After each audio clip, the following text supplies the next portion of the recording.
তিনটি অভ্যাস যদি কারোর মধ্যে থাকে ও ব্যক্তির জাহান্নাম নিশ্চিত, গ্যারান্টেড জাহান্নাম। তিনটা অভ্যাস যদি কোনো মানুষের মধ্যে থাকে ও ব্যক্তির জাহান্নাম গ্যারান্টেড, ও জাহান্নামে যাবে কনফার্ম, এক বিনা হিসাবে জাহান্নাম, জান্নাতে না। আল্লাহ রাসূল সাল্লাল্লাহু আলাইহি ওয়াসাল্লাম বলেছেন, দেখেন আল্লাহ তাআলা কিন্তু কোনো মানুষকে জাহান্নামে পোড়ানোর জন্য বানান নাই। আল্লাহ বানিয়েছেন মানুষকে বড় মায়া করে, দয়া করে, রহম করে, মানুষ যাতে করে সুপথে ফিরে আসে, আল্লাহকে ডাকে, আল্লাহকে স্মরণ করে এবং আল্লাহর জান্নাতে যায়। কোনো মানুষকে আল্লাহ তাআলা ইচ্ছাকৃতভাবে জাহান্নামে জ্বালাবেন না, এটা আল্লাহ তাআলার বৈশিষ্ট্য না। আল্লাহ সুবহানাহু ওয়া তাআলার সিফাতের মধ্যেও এটা পড়ে না। আল্লাহ গাফফার, আল্লাহ রহমান, আল্লাহ রহিম। কিন্তু এমন কিছু কাজ আছে যে কাজগুলোকে আল্লাহ অত্যন্ত অপছন্দ করেন, নবী অপছন্দ করেন, কিন্তু এই কাজগুলো মানুষ অহরহ করছে। এই কাজগুলো করার কারণে মানুষ নিজের আশ্রয়স্থলটাকে জাহান্নামে বানিয়ে নিচ্ছে। তারা কারা? এক নম্বর, রাসূল আকরাম সাল্লাল্লাহু আলাইহি ওয়াসাল্লাম বলেছেন, মুদমিনুল খামর, যে মানুষটা নিয়মিত মদ পান করে, বছরে একবার পান করলো সে কবিরা গুনাহ করেছে। কিন্তু যে দিন রাত 24 ঘন্টা মদের সাথে সম্পৃক্ত রাখে, মদ ছাড়া তার চলে না, মদ না খাইলে শরীর কনকন করে, মদ না খাইলে মাথা ব্যথা করে, মদ না খাইলে মাথা জ্যাম হয়ে যায়, মদ না খাইলে বউকে ভালো লাগে না, মদ না খাইলে ঘুম আসে না, মদ না খাইলে চলাফেরায় সমস্যা, এরকম কিছু মানুষ আছে। কিন্তু যদি এরকম কোনো মানুষ থাকে এই জমিনের মধ্যে যে যার চলাফেরা, উঠা বসা সবকিছু মদের সাথে সম্পৃক্ত, এ মানুষটা জাহান্নামকে তার আশ্রয়স্থল বানিয়ে নিয়েছে। রাসূল আকরাম সাল্লাল্লাহু আলাইহি ওয়াসাল্লাম বলছেন, মদ পানকারী ব্যক্তির 40 দিনের নামাজ কবুল হয় না। সে তওবা করলে তবে আল্লাহ তাআলা তার তওবা কবুল করেন। যদি সে আবার মদ পান করে তাহলে আল্লাহ তাআলা তার 40 দিনের আবার নামাজ কবুল করেন না। এর মানে এই না যে আমি একবার মদ খাইছি বা সিগারেট খাইছি বা জর্দা খাইছি বা নেশা করেছি, থাক আর নামাজের ধারে কাছে যাওয়ার দরকার নেই, কারণ 40 দিন তো নামাজ কবুল হবে না। বিষয়টি এরকম না। নামাজটাও পড়বে, তওবাটাও কন্টিনিউ করবে, আর মদটাকেও ছেড়ে দেওয়ার চেষ্টা করবে। ওয়া আনতুম সুকারা লা তাকরাবুস, ইয়া আইয়ুহাল্লাযীনা আমানু লা তাকরাবুস সালাতা ওয়া আনতুম সুকারা, হে ঈমানদাররা তোমরা নামাজের ধারে কাছে যাও না। কখন? যখন তোমরা নেশাগ্রস্ত অবস্থায় থাকো। এটা কিন্তু স্পষ্টভাবে আল্লাহ সুবহানাহু ওয়া তাআলা পবিত্র কুরআনুল কারীমে বলেছেন এবং রাসূল আকরাম সাল্লাল্লাহু আলাইহি ওয়াসাল্লাম স্পষ্টভাবে আমাদেরকে জানিয়েছেন যে মদ পান এটা মুসলমানদের জন্য সম্পূর্ণরূপে হারাম। আচ্ছা, তাহলে এক নাম্বার, আমরা কেউ মদ পান করবো না। এই অভ্যাস যদি কারোর মধ্যে থাকে, এখন মদ বলতে শুধু ওই বোতল খাওয়া না, কিন্তু ইয়াবা ট্যাবলেট আছে, ড্যান্ডি আছে, আইস আছে, ফেন্সিডিল আছে, হিরোইন আছে, গাঁজা আছে, যেগুলোই নেশা তৈরি করে, এই ধরনের নেশা জাতীয় কোনো জিনিসে যদি অভ্যস্ত হন, জান্নাত আপনার জন্য হারাম, জাহান্নাম আপনার জন্য অবধারিত। 2 নাম্বার, এমন চরিত্র যদি কারোর মধ্যে থাকে তার জন্য জাহান্নাম অবধারিত। সেটা কি? আত্মীয়তা সম্পর্ক ছিন্ন যারা করে। লা ইয়াদখুলুল জান্নাতা কাতিআ বা কুত্তা।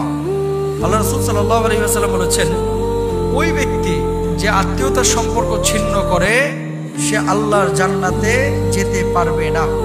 আত্মীয়তার সম্পর্ক ছিন্নকারী ব্যক্তি কখনো জান্নাতে যাবে না। এখন আত্মীয়তার সম্পর্ক ছিন্ন কারা করে? আপনার আমার আশপাশের মানুষগুলো।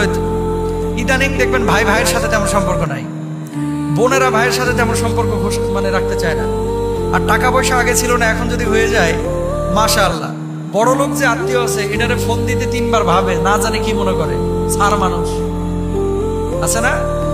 আর গরিব আত্মীয় স্বজন এগুলোর তো কোনো খোঁজ খবরই নাই, এগুলোকে মানুষই মনে করে না। একই বাড়িতে বিয়ের অনুষ্ঠান হচ্ছে, দেখবেন বড় লোকের বাড়িতে অনুষ্ঠান হচ্ছে, গরিবকে অনেকে দাওয়াত দেয় না। হারাম।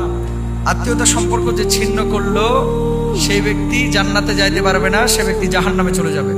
তো আত্মীয়তার সম্পর্ক ছিন্ন করার প্রবণতা বা খাসলাত বৈশিষ্ট্য কারোর ভিতরে থাকলে সে আল্লাহর জান্নাতে যাবে না।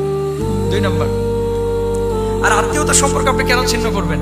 যেখানে আল্লাহ রাসূল বলেছেন, তুমি যদি তোমার হায়াতে এবং রিজকের মধ্যে ভরপুর বারাকা চাও, হায়াতটাকে যদি দীর্ঘ করতে চাও, মানে বরকতময় হায়াত চাও, আর যদি তুমি রিজকের মধ্যে প্রশস্ততা চাও, তাহলে আত্মীয়তার সম্পর্কটাকে ছিন্ন রাখো। এই আত্মীয়তার সম্পর্কটাকে তোমরা রক্ষা করে চলো। তাহলে আপনি আত্মীয়তার সম্পর্ক রক্ষা না করে যদি ছিন্ন করেন, আল্লাহর জাহান্নাম আপনার জন্য। 3 নাম্বার, এমন কিছু মানুষ আছে যারা জাদু টোনায় বিশ্বাস করে। এই জাদু টোনার কারণে কিন্তু দেখেন সূরা বাকারার মধ্যে 1 নম্বর পারা 15 নম্বর পৃষ্ঠা আল্লাহ তাআলা বিস্তরভাবে বলে দিয়েছেন এই জাদু টোনার কথা, সিহর শব্দ উল্লেখ করে, যে এটা সম্পূর্ণরূপে শয়তানি কাজ এবং কখনো কখনো মানুষকে কুফরের দিকে এটা নিয়ে চলে যায়।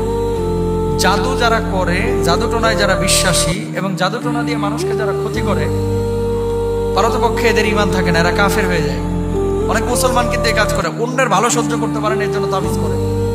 রাসূল সাল্লাল্লাহু আলাইহি ওয়াসাল্লামকেও পর্যন্ত করা হয়েছে, যার পরিপ্রেক্ষিতে আল্লাহ তাআলা সূরা ফালাক নাস নাযিল করেছেন। তো জাদুটোনায় জড়ানো যাবে না, জাদুটোনায় বিশ্বাস করা যাবে না, জাদুটোনা যারা করে তাদের ধারে কাছে যাওয়া যাবে না, আরেকজনের কাছে তদবির নিয়ে এসে আরেকজনের ক্ষতি করা যাবে না। যদি এরকম কেউ করে সম্পূর্ণ কুফরি কাজ করে এবং তার ঈমান থাকবে না। তাহলে স্থায়ীভাবে যে তিনটা অভ্যাস মানুষকে জাহান্নামের দিকে নিয়ে যায়, আমরা পাইলাম কি? 1 নাম্বার হচ্ছে মদ পান, 2 নাম্বার হচ্ছে আত্মীয়তার সম্পর্ক ছিন্ন, 3 নাম্বার হচ্ছে জান্নাতে এই জাদুটোনায় যারা আসক্ত। রাসূল আকরাম সাল্লাল্লাহু আলাইহি ওয়াসাল্লাম সাহাবীদেরকে বললেন, ও সাহাবীরা, আমার উম্মতের মধ্যে 70,000 উম্মত রয়েছে যারা বিনা হিসেবে আল্লাহর জান্নাতে যাবে।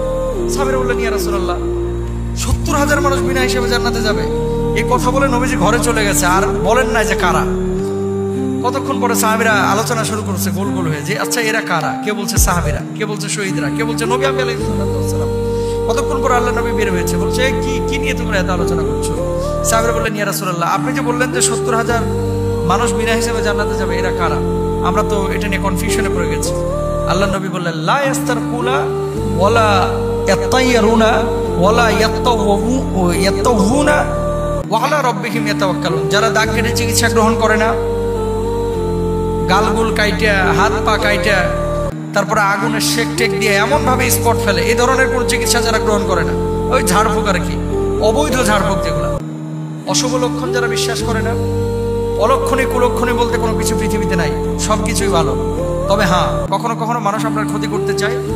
এই জন্য আল্লাহ রাসূল সাল্লাল্লাহু আলাইহি ওয়াসাল্লাম আয়াতুল কুরসির আমল শিখিয়েছেন, সূরা ফালাক নাসের আমল শিখিয়েছেন। অশুভ লক্ষণ বিশ্বাস করা যাবে না। বিড়াল দৌড় মারছে, কাক বাড়ির ওপরে ডাক দিয়েছে, এই জন্য খারাপ কিছু আসবে, বিশ্বাস করা যাবে না। এবং আল্লাহর ওপরে সবসময় তাওয়াক্কুল করতে হবে।